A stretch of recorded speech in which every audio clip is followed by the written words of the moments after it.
बस जलने लगा और तन को जला के खा कर दिया तुम्हारे सामने। तुम अपने हाथों से जला देते हो और जल के रह गया, कर क्या कहाँ चला गया? तो ये छाया है, इसको हम कहते हैं भाई छाया है, गायब हो जाएगी, मिला जाएगी और कोई किसी का नहीं रहेगा। बोलो। यह माटी का महल छारे मिले छिनमाई, चार सकल गांधे धरे मरगट कूले जाए।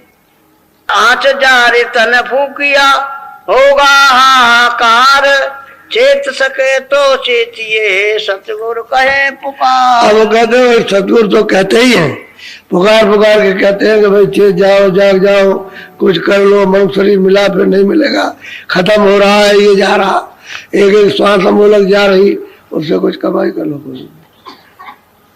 कुछ करते ही नहीं, पदों इसमें पड़े रहते। अब इसमें लिप्त रहोगे तो अच्छा आपको क्या मिलेगा? तब तो घर में छोड़ करके आए हो, अभी किसी का समय आ जाए तो चला गया। आप तो यहाँ हो, खबर मिली तो आप भागे, क्या वहाँ तो चला गया, चला गया, चला गया।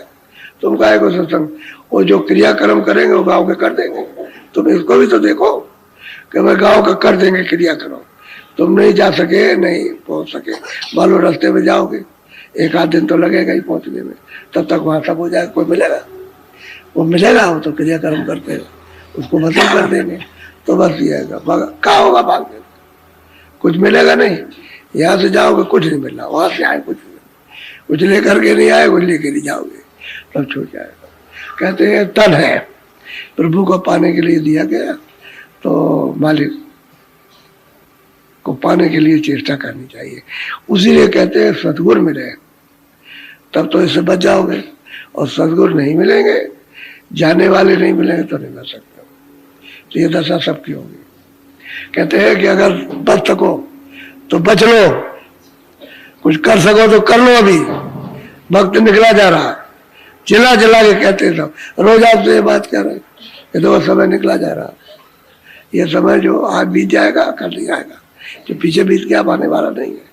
अब जो है कि एक दिन कम हो रहा, अब आप इसको समझते हैं कि हमारा कम हो रहा। लड़के को कहते हो कि तो बढ़ेगा, बढ़ेगा नहीं, घट रहा। जैसे जन्म हुआ श्वास की बाहर धुंकार निकली, यानी श्वास बाहर गई अंदर आई, बस खत्म होने लगा, ऊपर घटने लगी। और वह घटते घटते 5 साल पूरा हुआ तो चला गया, 10 साल पूरा हुआ तो चला गया।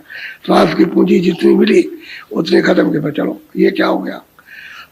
अभी तो 25 साल का, अभी तो 10 साल का है। अरे भाई उसकी पूंजी उतरी है, इसमें 10 साल 5 साल 2 साल क्या है? पूंजी जितनी मिलती है उतना ही रहो। तो पूंजी घट रही है, सबकी घट रही है, हमारी भी घट रही है, आपकी भी घट रही है पूंजी। और पूंजी खत्म हुई बस चलो उस पर। तो कहते हैं कि जब कर्मों का बोझा लाद के रखा है तो काल गया करके फिर वो पकड़ेगा, वो तो बस पकड़ के ले जाएगा। और बच सको तो बच जाओ। सतगुरु कहते हैं बच सको तो बच लो, अभी वक्त है, ये रास्ता है, चल के बच जाओ। और चलते ही नहीं, रास्ता बताते हुए जितनी लगन और चीजों में है, आप खुद सोचो उतनी लगन अगर थोड़ी भी हो जाए तो परमार्थ का रास्ता चल जाए। लगन तो कुछ रहती नहीं, सब लगन दुनिया की, सब इच्छा दुनिया की, सब कामना दुनिया की है इसको ठीक करने की, लेकिन ठीक नहीं होता। रोज रोज बर्बाद, रोज रोज बर्बाद। तुम ठीक करते रहो बर्बाद, ठीक करते रहो बर्बाद, सब जाए। हर वक्त में यही लगा हुआ है, चारों तरफ दो लगी हुई है। यानी दो कहते हैं डर कि पता नहीं क्या हो जाए, पता नहीं क्या हो जाए, पता नहीं लड़के क्या हो जाए, लड़की का क्या हो जाए, उसका घर का क्या हो जाए, उसका क्या हो जाए, बस ये दो। अब यह कर्मों का खेल है। तो बच सको तो बचो, सदगुरु कहे पुकार, वो पुकार कर कहते हैं, सबको समझाते हैं। लेकिन जीव जो है इतने युगों से आया हुआ, इतने कल्पों से, तो यह भूल गया। अब उसको यकीन अपने साईं का, अपने रास्ते का, अपने घर का, अपने देश का नहीं होता कि ये रास्ता है उसका, इसका रास्ता है। क्योंकि झूठे में फंसा रहा तो झूठे का तो विश्वास हो जाएगा, लेकिन सच्चे का विश्वास नहीं होता। इसलिए पुकार पुकार कहते कि तुझे यहाँ कुछ मिलेगा नहीं, छार मिलेगी, छार। छार कहते हैं मट्ठा, यानी घी निकल गया और मिट्टी मिलेगी, तो मिट्टी में तुझे क्या मिलेगा? कुछ नहीं मिलेगा, ऐसे ही रह जाएगा। अरे माल को पाले, मक्खन निकाल ले, मक्खन मत करके, तो फिर मिल जाएगा उसको, तब तो साई मिल जाएंगे। और अगर मक्खन नहीं निकाला तो फिर बस ये चार में फंसे हुए हो, अरे मिट्टी में फंसे हुए हो। अब ऐसे अपने आप तो निकलोगे नहीं, निकालने वालों तो सामर्थ्य चाहिए, या सामर्थ्य निकाले अपने पर निकलो। हाथी जब दलदल में फंस जाता है तो यही कह भाई कोई इसको निकाल दे, कोई सामर्थ्य हो, इससे ज्यादा ताकत रखता है तो निकले, या अपने पर निकले। लेकिन दलदल में फंस गया फिर निकल नहीं पाता, क्योंकि इतना वजन रहता है उस हाथी का कि वो अपने पैर निकाल ही नहीं पाता, उसी मर जाता है। ऐसे ही हम लोग कि सब कुछ होते हुए और दब गए, दलदल में फंस गए, हम निकल नहीं पाए। अब गुरु मिले तो काम बन जाए। बोलो।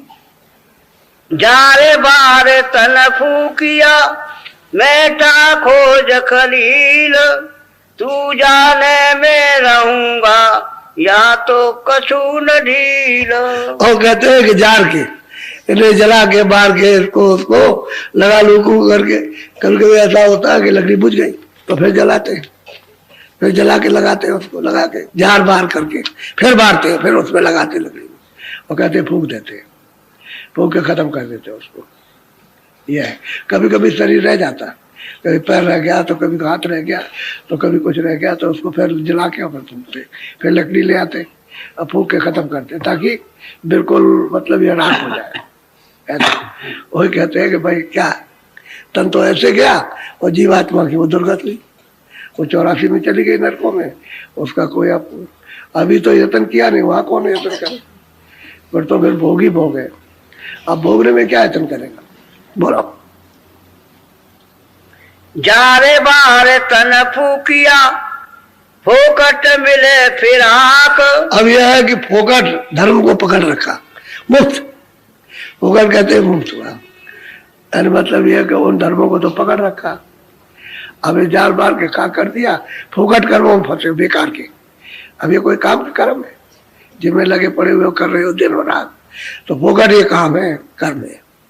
अब उधर चले गए, अब बताओ तुमने कुछ अपना यत्न किया, कुछ उपाय किया निकलने का, चलने का, कि चलो यहाँ से निकल चले। ये तो फोकट के कर्म है, मुफ्त के, और बेकार लगा रखे इसको।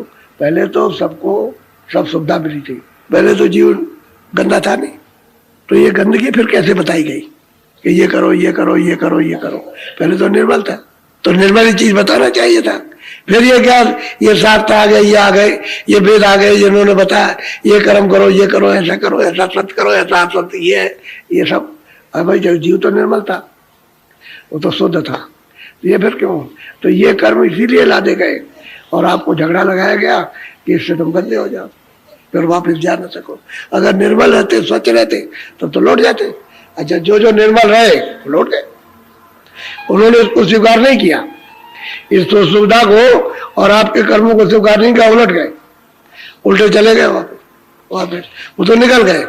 और जो इसमें फंस गए, और जो फंस गए अभी तक फंसे नहीं निकल पा रहे। अब वो है कि बगैर सदगुरु की मदद के नहीं निकल सकते, मदद तो उनकी अनिवार्य है, बगैर उसमें। बोलो।